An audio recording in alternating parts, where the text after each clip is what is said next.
ಈ ಜೀವನ ಯಾಕೆ ಈ ಥರ ಅನ್ಯಾಯ ಮಾಡುತ್ತೆ? ಕೆಲವರಿಗೆ ಬೆಳ್ಳೆ ತಟ್ಟೆಲಿ ಎಲ್ಲ ಒದಗಿಸುತ್ತೆ, ಇನ್ನು ಕೆಲವರು ಬದುಕಲು ಕಷ್ಟಪಡಬೇಕು. ಇದು ನನ್ನ ಲೈಫ್ ಸ್ಟೋರಿ.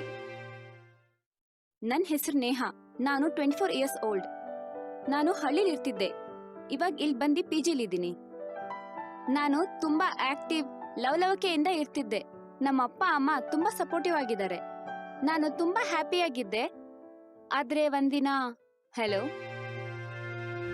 ಏನ್ ಹೇಳೆ, ಇವತ್ತು ಕಾಲೇಜಿಗೆ ಬರಕ್ಕಾಗಲ್ಲ, ನನಗೆ ಹುಷಾರಿಲ್ಲ, ತುಂಬಾ ಜ್ವರ ಬಂದಿದೆ. ಹಾ ಓಕೆ, ನನಗೆ ಬರಕ್ಕಾಗಲ್ಲ, ಮನೇಲಿ ರೆಸ್ಟ್ ಮಾಡ್ತೀನಿ.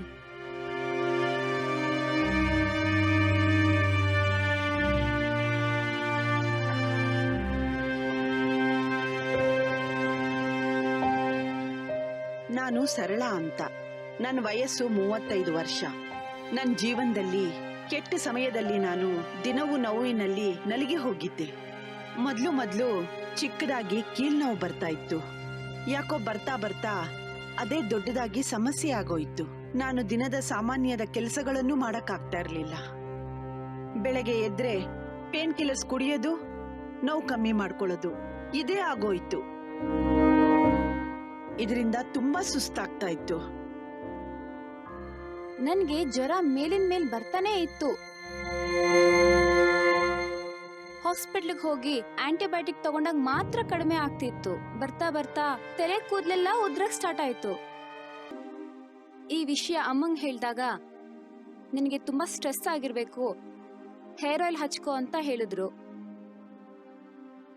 ಅಮ್ಮ ಹೇಳ್ದಾಗ ಹೇರ್ ಆಯಿಲ್ ಅಪ್ಲೈ ಮಾಡಿದೆ, ಆದ್ರೆ ಏನು ಯೂಸೇ ಆಗ್ಲಿಲ್ಲ. ಬೆಳಗ್ಗೆ ಎದ್ರೆ ಕೈ ಬೆರಳುಗಳೆಲ್ಲ ಸ್ಟಿಫ್ ಆಗ್ಬಿಡ್ತಾ ಇತ್ತು. ಊತ ಬಂದ್ಬಿಟ್ಟು ಕೈ ಬೆರಳುಗಳೆಲ್ಲ ಮಡ್ಸಕ್ಕೆ ಆಗ್ತಾ ಇರ್ಲಿಲ್ಲ. ಹೊಟ್ಟೆನೂ ಹಸುವಾಗ್ತಾ ಇರ್ಲಿಲ್ಲ.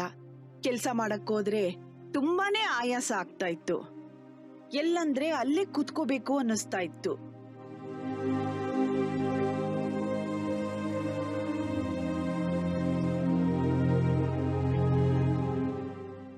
ತುಂಬಾ ತಲೆ ನೋಯ್ತಿದೆ, ಹೋಗಿ ಕಾಫಿ ತಗೊಂಡ್ ಬಾರೆ. ಹೇಯ್, ನಿನಗೆ ಹೇಳ್ತಾ ಇರೋದು, ಹೋಗಿ ಕಾಫಿ ತಗೊಂಬಾ ಅಂತ. ಯಾವಾಗ ಬಂದ್ರಿ? ನಾನ್ ಬಂದ್ ತುಂಬಾ ಹೊತ್ತಾಯ್ತು. ಎಲ್ಲಿದೆ ಗಮನ ನಿನ್ಗೆ? ನನ್ನಿಂದ ಯಾವ ಕೆಲ್ಸನೂ ಮಾಡಕ್ ಆಗ್ತಾ ಇರ್ಲಿಲ್ಲ. ಆ ಸಕ್ಕರೆ ಡಬ್ಬಿ ಮುಚ್ಚಳನೂ ತೆಗ್ಯಕ್ ಆಗ್ತಾ ಇರ್ಲಿಲ್ಲ. ಮೊದ್ಲು ಬೆರಳುಗಳು ಅಷ್ಟೇ ನೋವ್ತಾ ಇತ್ತು. ಬರ್ಬರ್ತಾ ಕೀಲ್ಗಳೆಲ್ಲ ನೋವು ಶುರುವಾಯಿತು. ಒಂದು ಚಿಕ್ಕ ಕೆಲ್ಸಕ್ಕೂ ಬೇರೆಯವ್ರ ಸಹಾಯನೇ ಬೇಕಿತ್ತು. ರೀ, ಸಕ್ಕರೆ ಡಬ್ಬ ತೆಗೆದುಕೊಡ್ರಿ, ನನ್ ಕೈಲಿ ಆಗ್ತಿಲ್ಲ. ಓ, ಯಾವಾಗ್ಲೂ ನಿನ್ ಇದೇ ಆಯ್ತು. ನನಗೆ ತುಂಬಾ ಸುಸ್ತು, ಆಯಾಸ ಆಗ್ತಾ ಇತ್ತು. ಏನ್ ಕೆಲ್ಸ ಮಾಡೋಕ್ಕೂ ಮೂಡೇ ಬರ್ತಿರ್ಲಿಲ್ಲ. ಆಮೇಲೆ ಜಾಯಿಂಟ್ಸ್ ಪೇನು, ಬಾಡಿ ಪೇನು ಎಲ್ಲ ಸ್ಟಾರ್ಟ್ ಆಯ್ತು. ನನಗೆ ಏನು ತಿನ್ನಕ್ಕೆ ಆಗ್ತಿರ್ಲಿಲ್ಲ, ಯಾಕೆಂದ್ರೆ ಬಾಯೆಲ್ಲ ಹುಣ್ಣಾಗ್ಬಿಟ್ಟಿತ್ತು. ಜ್ವರಕ್ಕೆ ಅಂತ ಡಾಕ್ಟರ್ ಕೊಟ್ಟಿರೋ ಪ್ಯಾರಾಸಿಟಮಾಲ್, ಆಂಟಿಬಯೋಟಿಕ್ ಟ್ಯಾಬ್ಲೆಟ್ಸ್ ನ ಕುಡಿತಾ ಬಂದೆ. ಆದ್ರೆ ಟ್ಯಾಬ್ಲೆಟ್ಸ್ ತಗೋಬೇಕಾದ್ರೆ ಫೀವರ್ ಇರ್ತಿರ್ಲಿಲ್ಲ. ಟ್ಯಾಬ್ಲೆಟ್ ಸ್ಟಾಪ್ ಮಾಡ್ರೆ ಮತ್ತೆ ಫೀವರ್ ಬರ್ತಾ ಇತ್ತು. ನನಗೆ ಏನ್ ಆಗ್ತಿದೆ ಅಂತ ಗೊತ್ತೇ ಆಗ್ತಿರ್ಲಿಲ್ಲ. ಆದ್ರೆ ಮಾತ್ರೆನ ತಪ್ಪದೆ ತಗೋತಾ ಇದ್ದೆ. ನನ್ನ ಆರೋಗ್ಯ ಸ್ಥಿತಿ ಕೆಡ್ತಾ ಹೋಯ್ತು. ಎಲ್ಲಿವರೆಗೂ ಅಂದ್ರೆ ನನ್ ಬೆರಳುಗಳು ಸಹ ಮಡ್ಸಕ್ಕಾಗ್ತಾ ಇರ್ಲಿಲ್ಲ. ಒಮ್ಮೆ ಡಾಕ್ಟರ್ ಹತ್ರ ಹೋಗಿ ವಿಚಾರಿಸ್ದೆ. ಡಾಕ್ಟ್ರೆ, ನನ್ ಕೈ ಬೆರಳುಗಳ ಸಂದುಗಳೆಲ್ಲ ತುಂಬಾ ನೋವ್ತಾ ಇದೆ, ನನ್ ಕೈಲಿ ಆಗ್ತಾನೆ ಇಲ್ಲ. ಆಮೇಲೆ ವಿಪರೀತ ತುಂಬಾ ನೋವು ಬರ್ತಾ ಇದೆ. ಕಾಲ್ ನೋವು, ಕೈ ನೋವು, ಬೆರಳುಗಳಂತೂ ಮಡ್ಸಕ್ಕೆ ಆಗ್ತಾ ಇಲ್ಲ. ತುಂಬಾ ಸುಸ್ತಾಗ್ತಾ ಇದೆ. ಮನೇಲಿ ಪಾತ್ರೆ ತೊಳೆಯಕ್ಕಾಗ್ತಾ ಇಲ್ಲ, ಬಟ್ಟೆ ತೊಳೆಯಕ್ಕಾಗ್ತಾ ಇಲ್ಲ. ನಿಮ್ಗೆ ಏನು ಆಗಿಲ್ಲ, ನಾರ್ಮಲ್ ಆಗಿದ್ದೀರಾ. ಹಿಮೋಗ್ಲೋಬಿನ್ ಕಮ್ಮಿ ಆಗಿರ್ಬೇಕು ಅನ್ಸುತ್ತೆ. ಕ್ಯಾಲ್ಸಿಯಂ, ಐರನ್ ಟ್ಯಾಬ್ಲೆಟ್ಸ್ ಬರ್ದ್ಕೊಡ್ತೀನಿ, ತಗೊಳ್ಳಿ, ಎಲ್ಲ ಸರಿ ಹೋಗುತ್ತೆ.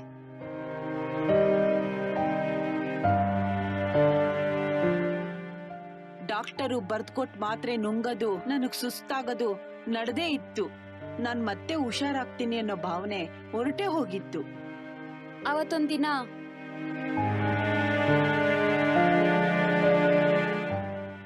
ನನ್ ಸ್ಕಿನ್, ಫೇಸ್ ಮೇಲೆಲ್ಲ ರ್ಯಾಷಸ್ ಆಗ್ಬಿಟ್ಟಿತ್ತು. ನನ್ ಜಾಯಿಂಟ್ಸ್ ಎಲ್ಲ ಸ್ವೆಲ್ಲಿಂಗ್ ಆಗಿತ್ತು. ನನ್ಗೆ ತುಂಬಾ ಭಯ ಆಗಕ್ ಸ್ಟಾರ್ಟ್ ಆಯ್ತು. ನಾನ್ ಹುಷಾರಾಗ್ತೀನೋ ಇಲ್ವೋ ಅಂತ ಗೊತ್ತಿಲ್ಲ ಅಮ್ಮ. ತುಂಬಾ ಭಯ ಆಗ್ತಾ ಇದೆ. Autoimmune rheumatic diseases needs an early diagnosis. Identifying this disease when it is having minimum symptoms is one of the critical steps in appropriate and right management of these diseases. Symptoms could be very subtle, it could be very mild, and that's a point where one need to approach the right diagnosis and start and initiate the right treatment.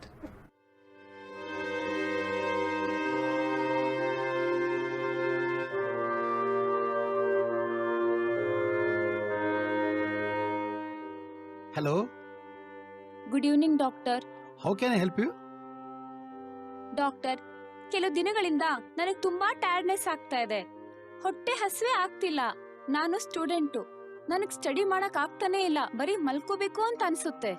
ನನಗೆ ಏನ್ ಕೆಲಸ ಮಾಡಕ್ಕೆ ಆಗ್ತಿಲ್ಲ. ತುಂಬಾ joints pain ಆಗುತ್ತೆ. ಇವತ್ ಬೆಳಿಗ್ಗೆಯಿಂದ ನನ್ನ ಬಾಡಿ ಮೇಲೆಲ್ಲ ರ್ಯಾಷಸ್ ಆಗ್ಬಿಟ್ಟಿದೆ. ನಿಮ್ಗೇನಾದ್ರೂ ಜ್ವರ ಬಂದಿತ್ತಾ? ಹೌದು ಡಾಕ್ಟರ್, 2-3 ಸಲ ಫೀವರ್ ಬಂದಿತ್ತು. ಟ್ಯಾಬ್ಲೆಟ್ಸ್ ತಗೊಂಡ್ಮೇಲೆ ಕಡಿಮೆ ಆಯ್ತು. ನಿಮ್ ಸಿಂಪ್ಟಮ್ಸ್ ನೋಡಿದ್ರೆ ನಿಮ್ಗೆ ಲ್ಯೂಪಸ್ ಇರೋ ಥರ ಅನ್ಸುತ್ತೆ. ಸೊ ಕನ್ಫರ್ಮೇಷನ್ಗೋಸ್ಕರ ಬ್ಲಡ್ ಟೆಸ್ಟ್ ಬರ್ದು ಕೊಡ್ತೀನಿ. ಟೆಸ್ಟ್ ಮಾಡಿಸಿ ರಿಪೋರ್ಟ್ ತಂದು ತೋರಿಸಿ. Okay doctor. ಅಲ್ಲಿವರೆಗೂ ಸಿಂಪ್ಟಮ್ಸ್ ಕಮ್ಮಿ ಆಗೋಕ್ಕೆ ಕೆಲವು ಟ್ಯಾಬ್ಲೆಟ್ಸ್ ಬರ್ದು ಕೊಡ್ತೀನಿ.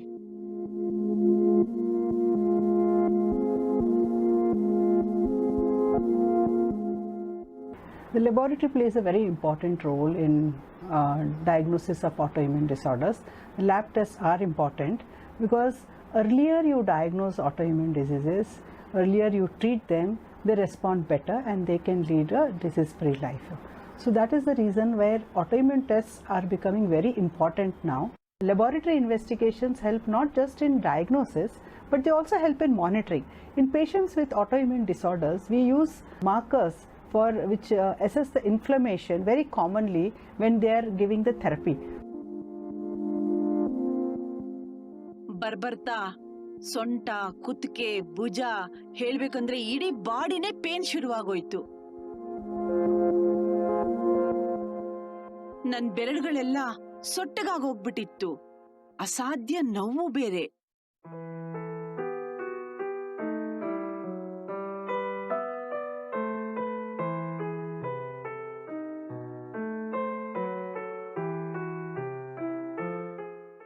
ಒಂದೊಂದ್ ಹೆಜ್ಜೆ ಇಡೋದು ನರ್ಕ ಅನಿಸ್ತಾ ಇತ್ತು. ಹೆಜ್ಜೆ ಇಡುವಾಗ ಮುಳ್ಳಿನ ಮೇಲೆ ಇಟ್ಟಾಗ ಹಾಕ್ತಾ ಇತ್ತು.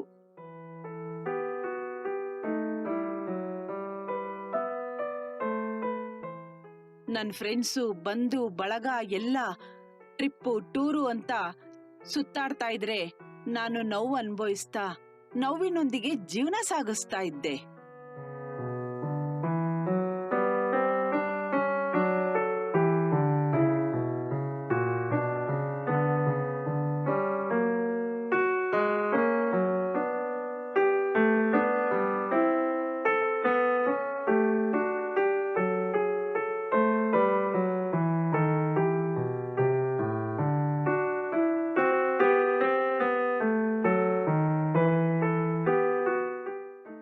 ದಿನಾ ಬೆಳಗ್ಗೆ ನನ್ ಮಗ ನನಗೆ ವಾಕಿಂಗ್ಗೆ ಪಾರ್ಕ್ ಕರ್ಕೊಂಡೋಗ್ಬೇಕಾಗಿತ್ತು.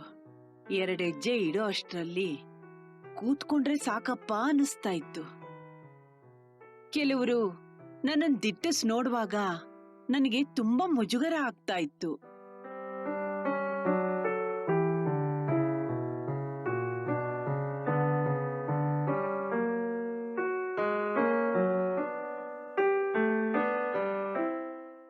ಕೆಲವರು ಎಷ್ಟು ಸಂತೋಷವಾಗಿ ಓಡಾಡ್ಕೊಂಡಿದ್ರು, ಎಷ್ಟು ಚೆನ್ನಾಗಿ ಆಟ ಆಡ್ತಾ ಇದ್ರು.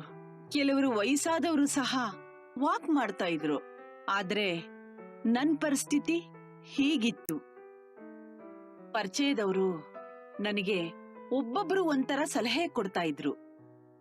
ನನಗಂತೂ ರೋಸ್ ಹೋಗ್ಬಿಟ್ಟಿತ್ತು.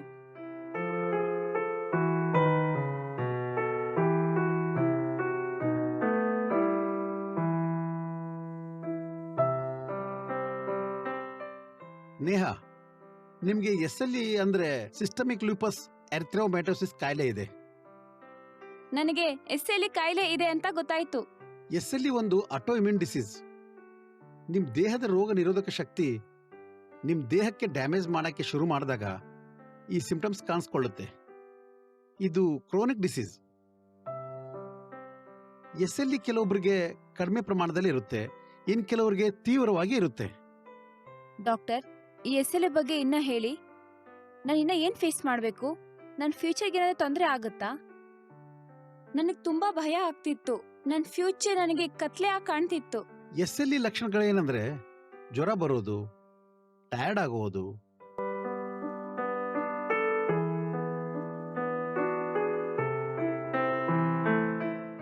ಕೆಲವೊಬ್ಬರಿಗೆ ಜಾಯಿಂಟ್ಸ್ ಪೇನು, ಸ್ವೆಲ್ಲಿಂಗ್ ಆಗಬಹುದು,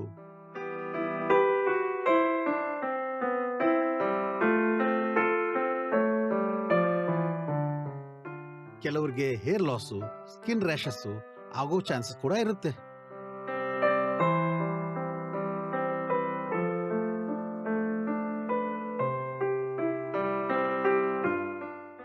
ಭಯ ಪಡೋ ಅವಶ್ಯಕತೆ ಏನಿಲ್ಲ, ಆದ್ರೂ ಜ್ವರ ಆವಾಗ ಕಾಣಿಸ್ಕೊಳ್ಬಹುದು.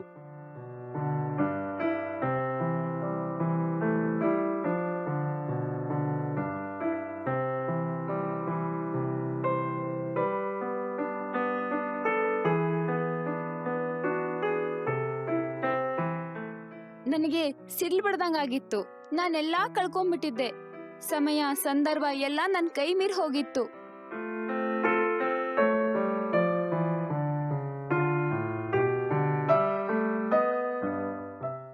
ಹೊಟ್ಟೆ ಹಸುವು ಇಲ್ದೆ ಯಾವ ಕೆಲ್ಸನೂ ಮಾಡಕ್ಕಾಗ್ದೆ ಒಂದೇ ಕಡೆ ಸಪ್ಪು ಕೂತಿರ್ತಿದ್ದೆ.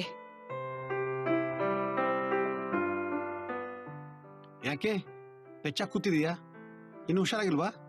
ಡಾಕ್ಟ್ರು ಕೊಟ್ಟಿದ್ದೆಲ್ಲಾ ಮಾತ್ರೆ ತಗೊಂಡ್ರು ಹುಷಾರ್ ಆಗ್ತಾ ಇಲ್ಲ ರೀ. ಇಲ್ಲಿ ಎಲಬ್ ಕಿಲಿನ ಒಂದು ಆಸ್ಪತ್ರೆ ಇದೆ, ಹೋಗ್ಬಿಟ್ಟು ತೋರ್ಸ್ಕೋ, ಫುಲ್ ಡಿಟೇಲ್ ಆಗಿ ಚೆಕಪ್ ಮಾಡ್ತಾರೆ. ಸರಿ.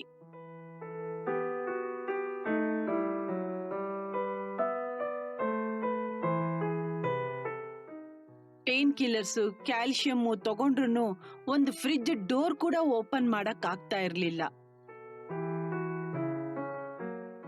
ನನ್ನ ಬೆರಳುಗಳೆಲ್ಲ ಎಷ್ಟು ಸ್ಟಿಫ್ ಆಗಿತ್ತು ಅಂದ್ರೆ ಒಂದು ಮೊಟ್ಟೆ ಕೂಡ ಹಿಡಿಯಕ್ ಆಗ್ತಾ ಇರ್ಲಿಲ್ಲ. ನಾನ್ ದೇವ್ರನ್ ಕೇಳ್ಕೊಳ್ಳೋದಿಷ್ಟೇ, ಇಂಥ ಪರಿಸ್ಥಿತಿ ಯಾರಿಗೂ ಬರಬಾರ್ದು.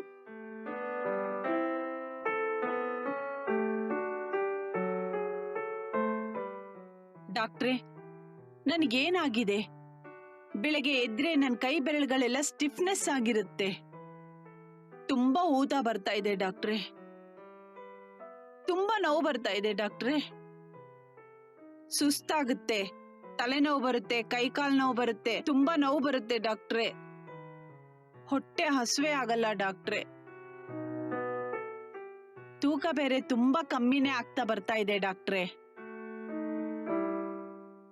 ನಿಮ್ಗೆ ಬಂದಿರಂತಹ ಕಾಯಿಲೆ ರುಮಟಾಯ್ಡ್ ಆರ್ಥರೈಟಿಸ್ ಅಂದ್ರೆ ಸಂಧಿವಾತ, ಕೀಳ್ನೋವು. ಇದು ಮುಖ್ಯವಾಗಿ ನಿಮ್ ಜಾಯಿಂಟ್ಸ್ ಗಳ ಮೇಲೆ ಎಫೆಕ್ಟ್ ಆಗುತ್ತೆ. ಈ ರೋಗದ ಲಕ್ಷಣಗಳೇನಂದ್ರೆ ಬೆಳಗ್ಗೆ ಎದ್ದ ತಕ್ಷಣ ಜಾಯಿಂಟ್ ಸ್ಟಿಫ್ನೆಸ್ ಆಗೋದು, ಜಾಯಿಂಟ್ ಪೇನ್ ಆಗೋದು, ಟಯರ್ಡ್ ಆಗೋದು, ಬಾಯಾರಿಕೆ ಆಗೋದು, ಇದೆಲ್ಲ ಇದ್ರ ಲಕ್ಷಣಗಳು. ಇದಕ್ಕೆ ಚೆನ್ನಾಗಿ ಟ್ರೀಟ್ಮೆಂಟ್ ತಗೊಂಡ್ರೆ 2 ರಿಂದ 4 ವರ್ಷದಲ್ಲಿ ಸಂಪೂರ್ಣವಾಗಿ ವಾಸಿ ಆಗುತ್ತೆ. ನೀವು ಫಿಸಿಯೋಥೆರಪಿ ಎಕ್ಸರ್ಸೈಸ್ ಕೂಡ ಮಾಡ್ಬೇಕಾಗುತ್ತೆ. ಕಾಯಿಲೆ ವಾಸಿ ಆದಂಗೆ ಮಾತ್ರೆ ಡೋಸೇಜ್ ಕೂಡ ಕಮ್ಮಿ ಮಾಡ್ತಾ ಬರ್ತೀವಿ. ಮಾತ್ರೆ ತಗೊಳ್ಳಿಲ್ಲ ಅಂದ್ರೆ ಜಾಯಿಂಟ್ ಡಿಫಾರ್ಮಿಟಿ ಆಗೋ ಚಾನ್ಸಸ್ ಇರುತ್ತೆ. ಕಾಯಿಲೆ ಕಡಿಮೆ ಆದ್ರೂ ಕೂಡ ನೀವು ಮಾತ್ರೆ ತಗೊಳ್ತಾನೆ ಇರ್ಬೇಕು. ನೀವೇ ಮಾತ್ರೆ ನಿಲ್ಸೋ ಪ್ರಯತ್ನ ಮಾಡಬೇಡಿ. ನೋಡಮ್ಮ, ನೀವು ಪಾಸಿಟಿವ್ ಮೈಂಡ್ ಸೆಟ್ ಅಲ್ಲಿ ಇರ್ಬೇಕು. ಭಯ ಪಡ. ಡಾಕ್ಟರ್ ನನಗೆ ಅದ್ಯಾವುದೋ ರುಮೈಟೆಡ್ ಆರ್ಥರೈಟಿಸ್ ಕಾಯಿಲೆ ಇದೆ ಅಂದಾಗ ನಾನು ಕುಸ್ತೋಗಿದ್ದೆ. ಒಟ್ನಲ್ಲಿ ಈ ಪಿಡುಗ್ನಿಂದ ನಾ ಹೊರಗ್ ಬರ್ಬೇಕಿತ್ತು. ಡಾಕ್ಟರ್ಗೆ ಎಲ್ಲಾ ತರ ಸಹಕಾರ ನೀಡ್ತೀನಿ ಅಂತ ಹೇಳ್ದೆ. ಮನಸ್ಸನ್ನ ಗಟ್ಟಿ ಮಾಡ್ಕೊಂಡೆ, ಹಾಗೇನೆ ಆತ್ಮವಿಶ್ವಾಸನು ಬೆಳೆಸ್ಕೊಂಡೆ. Autoimmune rheumatic diseases are some of the common causes for disability in adulthood. Important aspect of managing rheumatic disease is ensuring compliance. The drugs work only when it is taken regularly. The autoimmune diseases can be very disabling. Pain is an important aspect of the disease, but these diseases also affect many organ systems including kidneys, lungs and heart. So if one doesn't take the medicines regularly as prescribed by rheumatologist, the disease can come back after it has got very well controlled.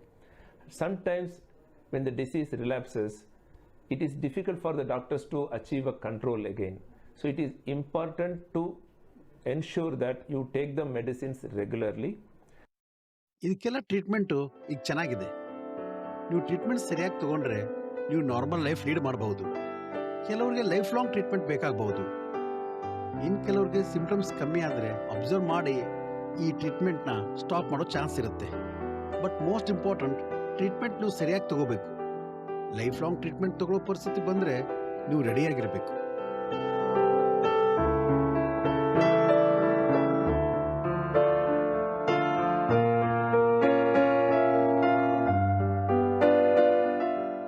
Psychologist ನನಗೆ counselling start ಮಾಡಿದ್ರು.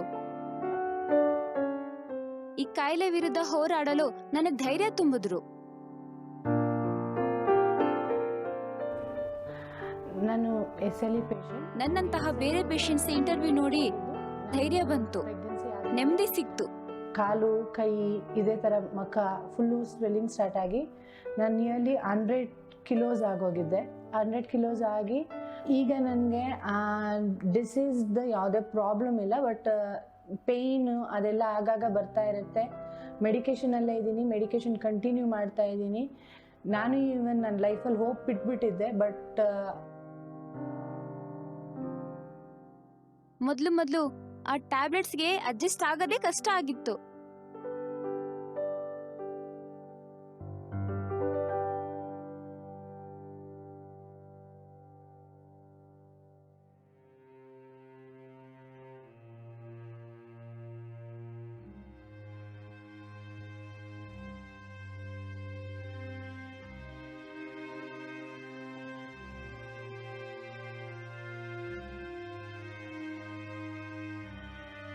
First ನಿಮ್ಮನ್ನ ಪೂರ್ತಿ access ಮಾಡ್ತೀವಿ. So ಮಸಲಲ್ಲಿ ಏನೇನು weakness ಇದೆ ಮತ್ತು ಯಾವ ಜಾಯಿಂಟಲ್ಲಿ pain ಇದೆ, ಏನೇನದಲ್ಲಿ ಜಾಯಿಂಟ್ ರೇಂಜ್ ಆಫ್ ಮೋಷನ್ ಕಡಿಮೆ ಇದೆ, ಪ್ರತಿಯೊಂದನ್ನು ನಾವು ಫಸ್ಟ್ ಅಸಸ್ ಮಾಡ್ತೀವಿ. ಅಸಸ್ ಮಾಡೋ ನಂತರ ನಿಮಗೆ ಕರೆಕ್ಟಾಗಿ ಇರೋ ಟ್ರೀಟ್ಮೆಂಟ್ ಪ್ರೋಟೋಕಾಲ್ ಒಂದು ಕೊಟ್ಟಿರ್ತೀವಿ. ಅದು ಎಕ್ಸಸೈಸ್ ಎಲ್ಲ ಹೇಳಿರ್ತೀವಿ. ಆ ತಕ್ಕನದು ಕರೆಕ್ಟಾಗಿ ಸ್ವಲ್ಪ ಮಾಡ್ಕೊಂಡು ಹೋಗಿ. ಫಸ್ಟು ಎಕ್ಸಸೈಸ್ ಶುರು ಮಾಡುವಾಗ ಸ್ವಲ್ಪ ಬಾಡಿಗೆ ಕಷ್ಟ ಆಗುತ್ತೆ, ನೋವೆಲ್ಲ ಬರುತ್ತೆ. ಅದಕ್ಕಂತ ಎಕ್ಸಸೈಸ್ನ ತಪ್ಪಿಸ್ಬೇಡಿ. ಟ್ಯಾಬ್ಲೆಟ್ ಕರೆಕ್ಟಾಗಿ ತಗೊಂಡು ಕರೆಕ್ಟಾಗಿ ಎಕ್ಸಸೈಸ್ ಮಾಡ್ಕೊಂಡು ಹೋಗುವಾಗ ಈ ಥರ ಕಾಯಿಲೆಯಿಂದ ಸ್ವಲ್ಪ ಹೊರಗೆ ಬಂದು ಚೆನ್ನಾಗಿ ನಿಮ್ಮದು ಲೈಫನ್ನ ಲೀಡ್ ಮಾಡೋಕ್ಕೆ ಈಸಿ ಇರುತ್ತೆ. ಸೊ ಏನಾದರೂ ಡಿಫಿಕಲ್ಟೀಸ್ ಇತ್ತಂದ್ರೆ ಫಸ್ಟೇ ಫಿಸಿಯೋಥೆರಪಿಸ್ಟ್ ಹತ್ರ ಕೇಳಿಕೊಂಡು ಏನೇ ಡಿಫಿಕಲ್ಟೀಸ್ ಇದೆ ಅಂದರೆ ಅದಕ್ಕೆ ಆಲ್ಟರ್ನೇಟ್ ಎಕ್ಸಸೈಸ್ ಹೇಳ್ಕೊಡ್ತಾರೆ, ಅದು ಸ್ವಲ್ಪ ಫಾಲೋ ಮಾಡ್ಕೊಳ್ಳಿ. ಬಟ್ ಎಕ್ಸಸೈಸ್ನ ಕಂಟಿನ್ಯೂ ಆಗಿ ರೆಗ್ಯುಲರೈಸ್ ಮಾಡ್ಕೊಳ್ಳಿ. ಫಿಸಿಯೋಥೆರಪಿಸ್ಟ್ ಹೇಳ್ಕೊಟ್ಟಿರೋ ಎಕ್ಸಸೈಸ್ನೆಸ್ ಎಲ್ಲ ಮಿಸ್ ಮಾಡ್ದಂಗೆ ಮಾಡ್ತಾ ಇದ್ದೆ. ಡಾಕ್ಟರ್ ಕೊಟ್ಟಿದ್ದ ಟ್ಯಾಬ್ಲೆಟ್ಸ್ನ ತಗೊಳ್ತಾ ಬಂದೆ. ಆದರೂ ಮೊದಲು ಎಲ್ಲಿ ಹುಷಾರಾಗ್ತೀನೋ ಇಲ್ವೋ ಅಂತ ತುಂಬಾ ಆತಂಕದಲ್ಲಿದ್ದೆ.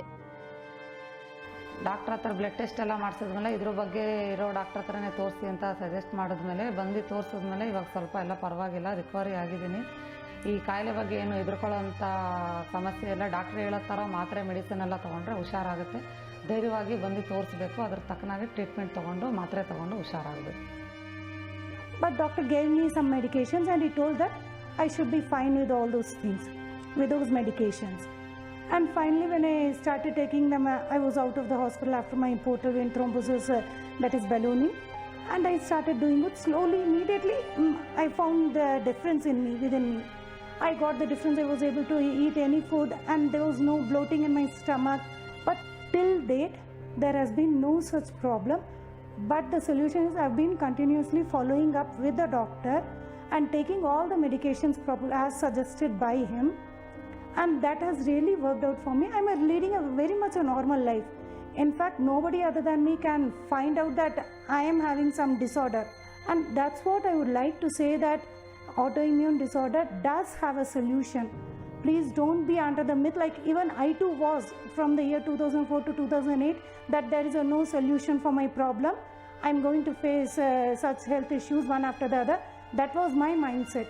But after consulting the doctor and taking medications and with regular follow-up, and it does help because it has helped me.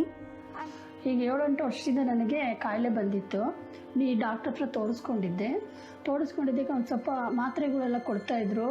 ಅದನ್ನೆಲ್ಲ ತೊಗೊಂಡು ಚೆನ್ನಾಗಿ ಆಗಿತ್ತು. ಒಂದು ಸ್ವಲ್ಪ ಚೆನ್ನಾಗಾಗಿ ಮತ್ತೆ ಬಿಟ್ಟೆ, ಮತ್ತೆ ಸ್ಟಾರ್ಟ್ ಆಯಿತು. ಕೈಗಳೆಲ್ಲ ಹಿಂಗೆ ಹಿಡ್ಕೊಂಡ್ಬಿಡೋದು, ಇವೆಲ್ಲ ಇದಾಗ್ಬಿಟ್ಟಿತ್ತು, ಮರ್ಚ್ಕೊಳಕ್ಕೆ ಬರ್ತಾ ಇರಲಿಲ್ಲ. ಇಲ್ಲೆಲ್ಲ ಊತ ಬಂದ್ಬಿಟ್ಟಿತ್ತು, ಮತ್ತು ಕಾಲು ಅವೆಲ್ಲ ಊತ ಬಂದು ಹೆಜ್ಜೆ ಇಡೋಕ್ಕೆ ಬರ್ತಾ ಇರಲಿಲ್ಲ. ಅವೆಲ್ಲ ಮಾತ್ರೆ ತೊಗೊಂಡ್ರೆ ಕಡಿಮೆ ಆಗುತ್ತೆ, ಇಲ್ಲಾಂದರೆ ಹಂಗೆ ಯಥಾ ಪ್ರಕಾರ ಹಂಗೆ ಇರುತ್ತೆ. ನನ್ನ ಹೆಸರು ಸುಮಿತ್ರಾ, ನನಗೆ 62 ವರ್ಷ. ನನಗೆ ರೊಮ್ಯಾಟಿಕ್ ಆರ್ಥ್ರೈಟಿಸ್ ಪ್ರಾಬ್ಲಮ್ ಇದೆ. ನನಗೆ ಸ್ಟಾರ್ಟಿಂಗು ಕೈ ಮೇಲೆಲ್ಲ ಊತ, ಬೆರಳೆಲ್ಲ ಆಡ್ಸೋಕ್ಕಾಗ್ತಿರ್ಲಿಲ್ಲ, ಹಾಗೆಲ್ಲ ಇತ್ತು. ನನ್ನ ಕೆಲಸ ನಾನು ಮಾಡ್ಕೊಳಕ್ಕಾಗ್ತಿರ್ಲಿಲ್ಲ. ಆಮೇಲೆ ಡಾಕ್ಟ್ರ್ ಹತ್ರ ಬಂದಮೇಲೆ ಆಮೇಲೆ ಸ್ವಲ್ಪ 15 ವರ್ಷದಿಂದ ಇವಾಗ ಎಲ್ಲ ಓಕೆ, 95% ನಾನು ಓಕೆ ಆಗಿದ್ದೀನಿ. ಆದಷ್ಟು ಎಲ್ಲರೂ ಈ ಥರ ಸಿಂಟಮ್ಸ್ ಏನಾರು ಆದರೆ ಬೇಗ ಡಾಕ್ಟ್ರ್ హత్ర ಬಂದು తోసుకొని, ఇల్లాంದ್ರೆ ತುಂಬ కష్ట ఆಗುತ್ತೆ. నాకు ఫస్ట్ కొంచెం కాళ్ళు పెయిన్గా ఉన్నింది. బిగినింగ్లో నాకు చాలా బాడీ స్టిఫ్నెస్ ఉంది. మార్నింగ్ లేస్తానే నడిచేదానికి కూడా అయితా లేదు. వేళ్ళు కాళ్ళు అన్నీ పట్టుకొనేసి ఉంటానండి. తర్వాత స్వెల్లింగ్స్ ఉంది. నా డైలీ యాక్టివిటీస్ కూడా చేసుకోవడానికి కష్టమవుతా ఉండింది, నడిచేదానికి కూడా. Then consult a local doctor. They advise me you have arthritis rheumatoid, take the treatment here. Then slowly this stiffness is released. Doctor ಸಲಹೆ ಮೇರೆಗೆ ನಾನು ಫಿಸಿಯೋಥೆರಪಿ ಎಕ್ಸಸೈಸು ಮಾಡ್ತಾ ಬಂದೆ. ಅದರಿಂದ ಎಷ್ಟೋ ರಿಕವರಿ ಆಗ್ತಾ ಬಂತು. ಆ ಎಕ್ಸಸೈಸ್ ಇಂದ ತುಂಬಾ ಮೈಕೈ ನೋಯ್ತಾ ಇದ್ರೂ ಬಿಟ್ಟು ಬಿಡದಂಗೆ ಮಾಡ್ತಾ ಬಂದೆ. ಡಾಕ್ಟ್ರು ಎಷ್ಟೇ ನೋವಾದ್ರೂ ಈ ಎಕ್ಸಸೈಸ್ ನ ಮಾಡೋದು ಬಿಡಬೇಡಿ ಅಂತ ಹೇಳಿದ್ರು.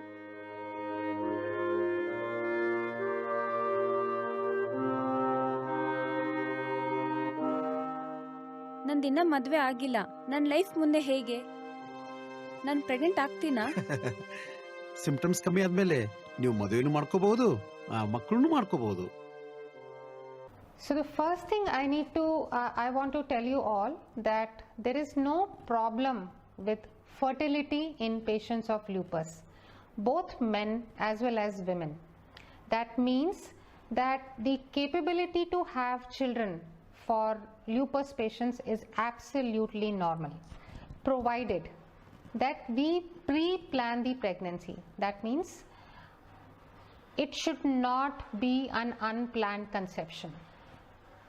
Now we all know that pregnancy is not something which can always be planned, and unplanned pregnancies do happen. Actually, in general population, as many as 1/3 of pregnancies are unplanned.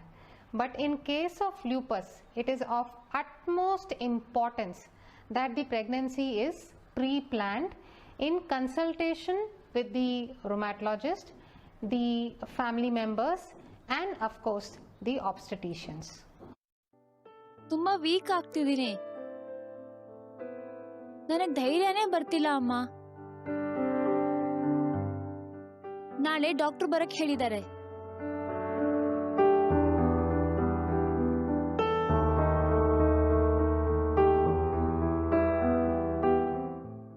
ದಿನ ಕಳೆದಂತೆ counselling ನನ್ನಲ್ಲಿ ಧೈರ್ಯ ತುಂಬಿತು.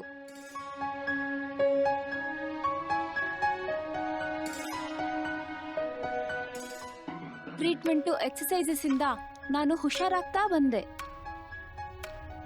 ಎಲ್ಲವನ್ನು ಧೈರ್ಯದಿಂದ face ಮಾಡಿದೆ. ನಾನು ನಿರಂತರವಾಗಿ ಕಾಯಿಲೆ ವಿರುದ್ಧ ಹೋರಾಡ್ತಾ ಬಂದೆ. ಎಕ್ಸಸೈಸಸ್ ಇಂದ ಜಾಯಿಂಟ್ ಸ್ಟಿಫ್ನೆಸ್ ಕಡಿಮೆ ಆಗ್ತಾ ಬಂತು. ಆದ್ರೆ ನಾನು ಎದೆಗೊನ್ಲಿಲ್ಲ. ಏನೇ ಬರ್ಲಿ ಚಾಲೆಂಜ್ ಆಗಿ ತಗೊಂಡು ಜೀವನ ಸಾಗಿಸ್ಬೇಕು ಅಂತ ನಿರ್ಧಾರ ಮಾಡ್ಕೊಂಡೆ. ನನ್ನ ಜೀವನದ ಪ್ರತಿ ಕ್ಷಣವನ್ನು ಪೂರ್ತಿಯಾಗಿ ಜೀವಿಸ್ಬೇಕನ್ಕೊಂಡೆ. ಬರ್ತಾ ಬರ್ತಾ ನೋವೆಲ್ಲ ಕಮ್ಮಿ ಆಗ್ತಾ ಬಂತು. ನನ್ನ ಕೆಲ್ಸನ ನಾನೇ ಮಾಡ್ಕೊಳಕ್ ಶುರು ಮಾಡಿದೆ.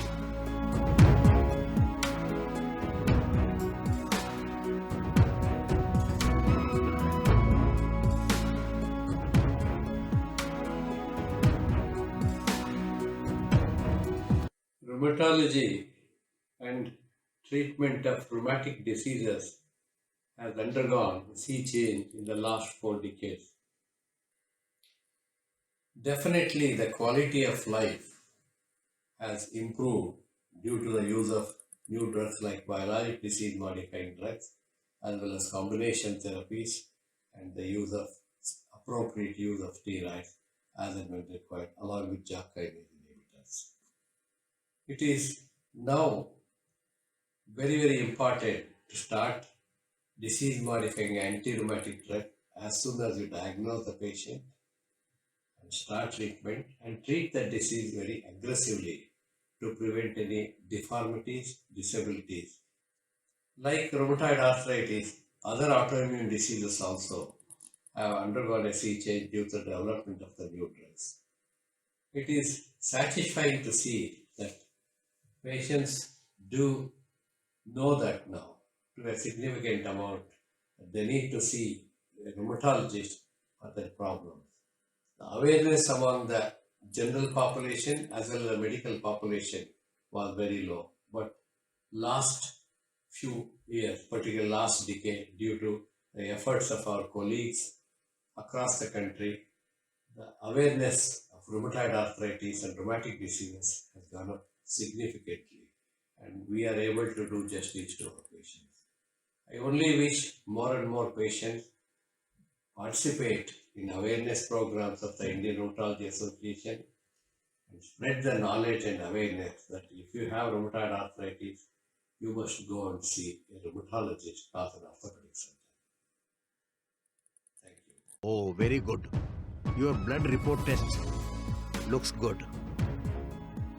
ನಿಮ್ಮ ಕಿಡ್ನಿ ಫಂಕ್ಷನ್ಸ್ ಎಲ್ಲ ಸ್ಟೇಬಲ್ ಆಗಿದೆ, ಇನ್ಫ್ಲಮೇಷನ್ ಲೆವೆಲ್ ಕಮ್ಮಿ ಇದೆ. How are you feeling now? I am feeling good doctor. Very good. ಈಗ ನಾನು ಈ ಕಾಯಿಲೆ ವಿರುದ್ಧ ಹೋರಾಡಿ ಗೆಲ್ತಾ ಇದ್ದೀನಿ ಅಂತ ಅನಿಸ್ತು. ಆದರೂ ಕೆಲವೊಮ್ಮೆ ಸಿಂಪ್ಟಮ್ಸ್ಗಳು ಬರ್ತಾ ಇರುತ್ತೆ, ಆದರೆ ನಾನಿವಾಗ ಹೆದರ್ತಾ ಇಲ್ಲ. ಮೊದಲಕ್ಕಿಂತ ಇವಾಗ ಮೆಂಟಲಿ ಸ್ಟ್ರಾಂಗ್ ಆಗಿದ್ದೀನಿ. SLA ಜೊತೆ ಜೀವನ ಮಾಡೋದು ಒಂಥರ ಚಾಲೆಂಜ್ ಇದ್ದಂಗೆ. ಸರಿಯಾದ ವಿಲ್ ಪವರು, ಸಪೋರ್ಟು, ಬದುಕಬೇಕು ಅಂತ ಛಲ ಇದ್ರೆ ಅದರಿಂದ ಗೆಲ್ಬಹುದು. I have learn to listen to my body and I will never let my illness to define me.